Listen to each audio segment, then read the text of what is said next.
श्री शिवाय नमस्तुभ्यम। आप सभी पर भोलेनाथ की कृपा सदा बनी रहे। आज सोमवार के दिन आप सुनेंगे सोमवार व्रत कथा और इस कथा के साथ ही भगवान शिव के केदारनाथ धाम की एक बहुत ही सुंदर कहानी भी सुनाने वाली हूँ। अगर हो सके तो इस वीडियो को आप पूरा जरूर देखिएगा और भोलेनाथ का आशीर्वाद पाने के लिए इस वीडियो को लाइक करके कमेंट बॉक्स में भोलेनाथ की जय लिखना मत भूलिएगा। पौराणिक कथा के अनुसार प्राचीन समय की बात है। एक गांव में एक साहूकार रहता था। साहूकार धनी था और उसके पास अथाह धन दौलत थी, लेकिन उसकी कोई संतान नहीं थी।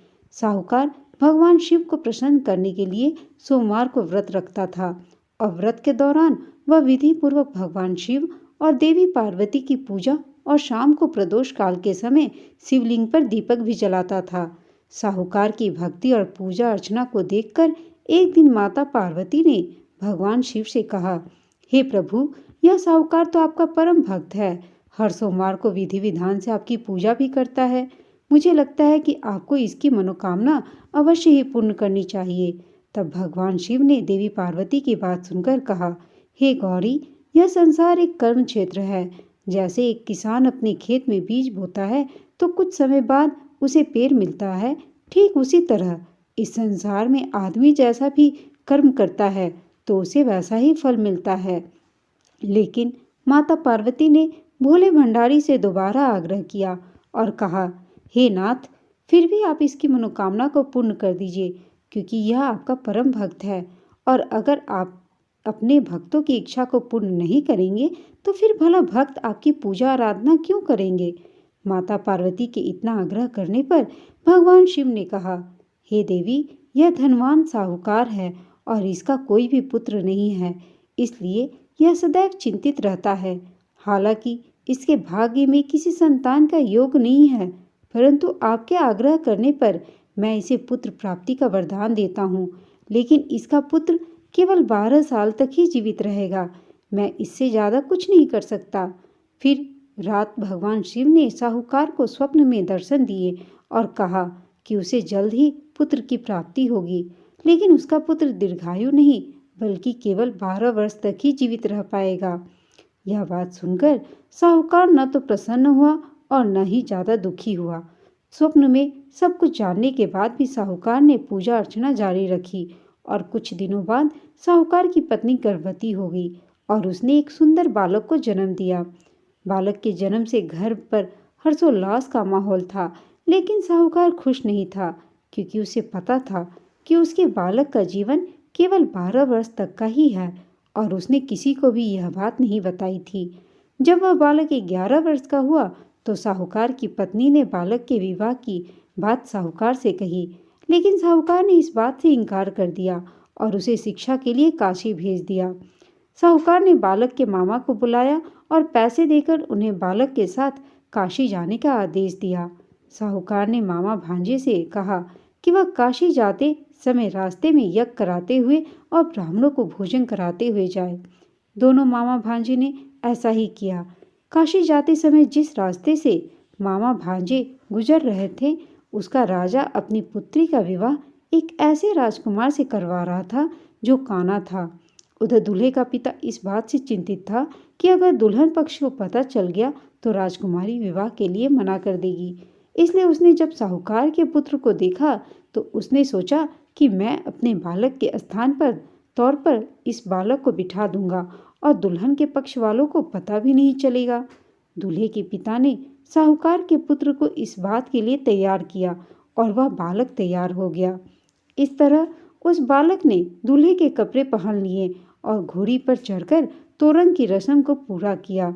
तोरण के बाद जब फेरों की बारी आई तो दूल्हे के पिता ने फिर साहूकार के पुत्र से अनुरोध किया कि वह दुल्हन के साथ फेरे भी ले ले, ताकि विवाह संपन्न हो सके और यह बात छुपी रहे। मामा राजी हो गए और विवाह समारोह भी संपन्न हो गया।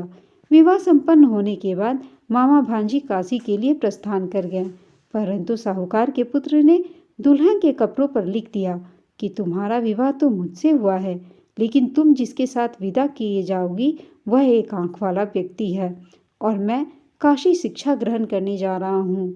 जब राजकुमारी ने यह बात पढ़ी तो उसने राजकुमार के साथ जाने से इनकार कर दिया और अपने पिता से कहा कि यह मेरा पति नहीं है, मेरे पति शिक्षा ग्रहण करने काशी गए हुए हैं। जब सब जगह यह बात फैल गई तो मजबूरी में दूल्हे के पिता ने सारी बात सच सच बता दी और दुल्हन के पिता ने फिर बेटी को भेजने से इनकार कर दिया।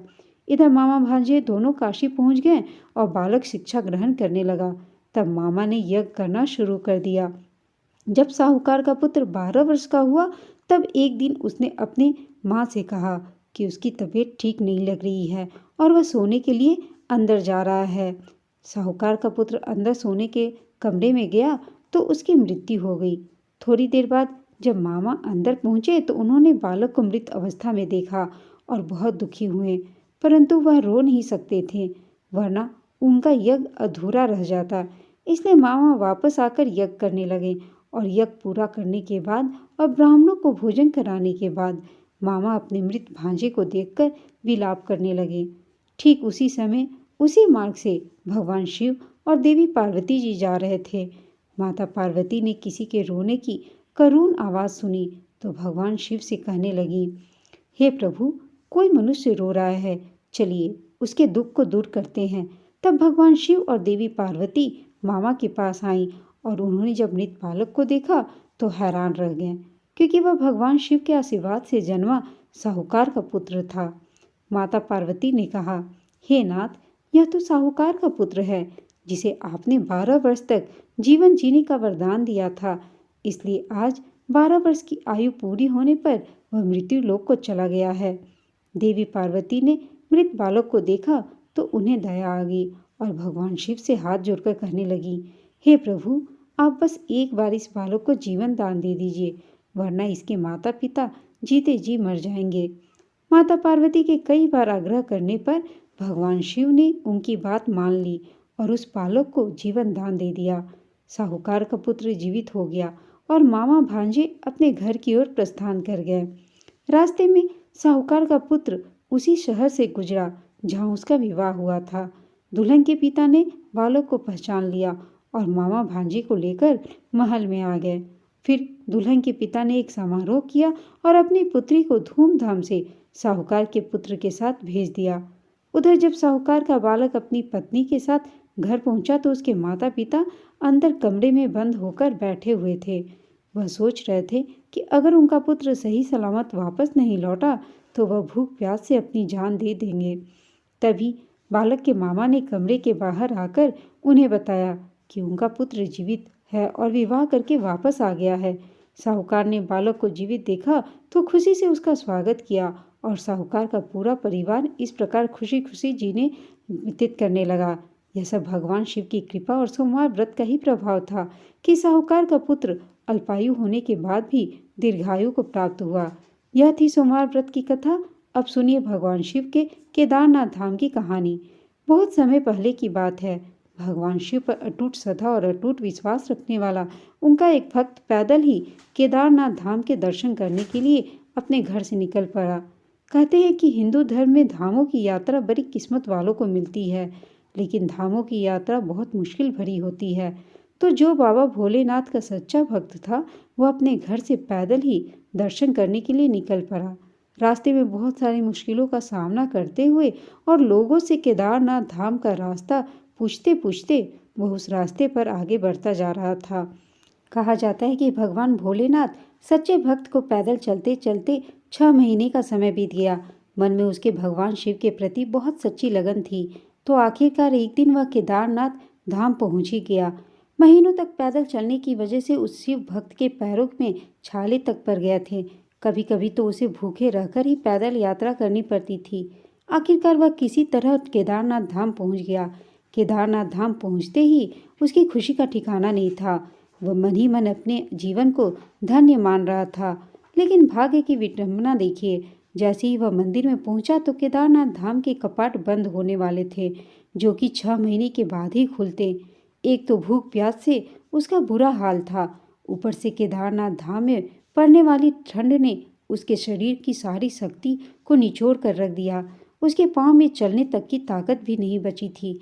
ऐसे में जब उसे पता चला कि केदारनाथ धाम के कपाट तो बंद होने वाले हैं तो उसकी खुशी निराशा में बदलने लगी। किसी तरह उसने देखा कि मंदिर के कपाट बंद होने वाले हैं, तो कपाट बंद करते समय पंडित जी को देखकर वह तुरंत उनके पास पहुंचा और उसने उनसे प्रार्थना की, पंडित जी, मैं बहुत मुश्किल से कई महीनों की पैदल यात्रा करके दर्शन करने यहाँ पहुंचा हूँ। और वह उनसे निवेदन करने लगा कि एक बार भगवान भोलेनाथ के दर्शन करा दीजिए। लेकिन तब तक केदारनाथ धाम के कपाट बंद हो चुके थे और नियम है कि एक बार अगर मंदिर के कपाट बंद हो जाए तो वे 6 महीने बाद ही खोले जाते हैं। ऐसा होने पर वह शिव भक्त दर्शन न होने के कारण बहुत निराश हो गया और निराशा में वह जोर जोर से रोने लगा। बार बार हाथ जोड़कर वह पंडित जी से दर्शन कराने की जिद करता रहा। पंडित जी ने कहा, अब तुम्हारा जिद करना व्यर्थ है, अब तुम 6 महीने बाद ही यहाँ आना। 6 महीने बाद ही यहाँ के दरवाजे फिर से खोले जाएंगे। पंडित जी ने कहा, 6 महीने यहाँ पर बहुत ज़्यादा बर्फ और ठंड पड़ती है, जिसके कारण यहाँ से सभी लोग चले जाते हैं, इसलिए उसे भी चले जाना चाहिए। अगर इतनी ठंड और बर्फ में कोई यहाँ गलती से रुक जाए तो उसका जिंदा रहना बड़ा मुश्किल हो जाएगा, इसलिए तुम भी यहाँ से चले जाओ। लेकिन वह भी भगवान भोलेनाथ का सच्चा भक्त था और अपने मन में बहुत सच्ची आस्था लेकर, अटूट विश्वास लेकर वहाँ आया था।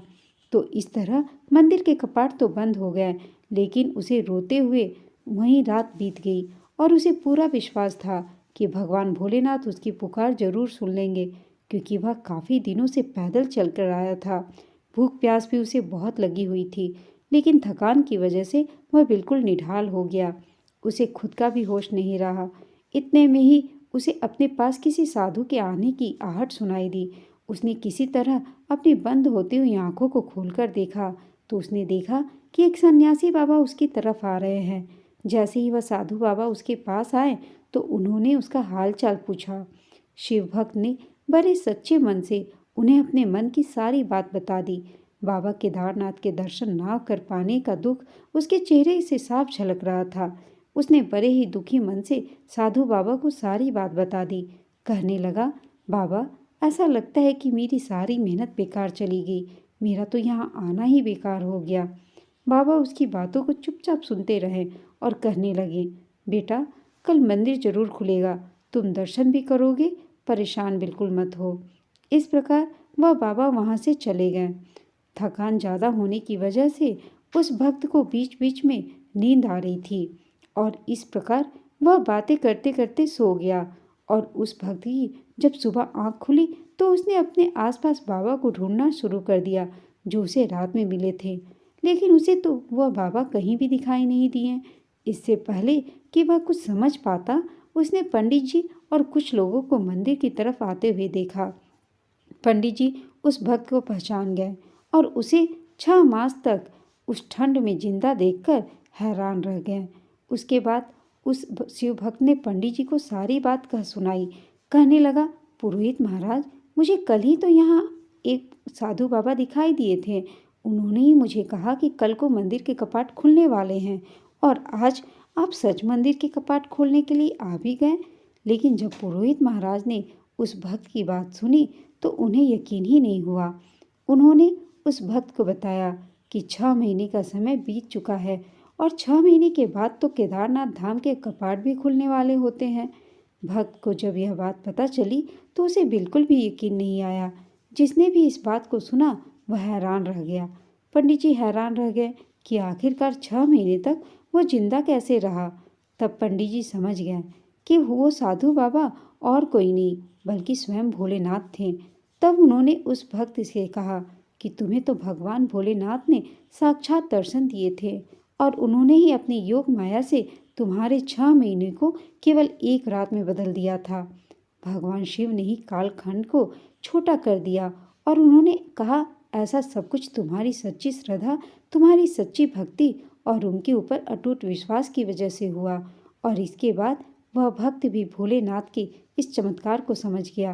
केदारनाथ धाम में 6 महीने तक बिना कुछ खाए पिए और इतनी कड़ाके की ठंड में जिंदा रहना मुश्किल ही नहीं, बिल्कुल असंभव था, जो कि बाबा केदारनाथ ने अपनी कृपा से संभव कर दिया था।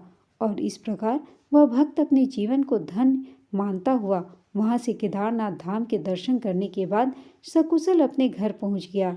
इसलिए अगर अपने जीवन में किसी बात के लिए आप दृढ़ संकल्प कर लो तो भगवान के ऊपर उस बात के प्रति पूरा विश्वास हो तो आपका वह संकल्प अवश्य पूरा होगा। आपको भगवान अवश्य मिलेंगे। यह थी आज की कहानी। उम्मीद है आपको यह वीडियो पसंद आई होगी। जय ओम नमः शिवाय।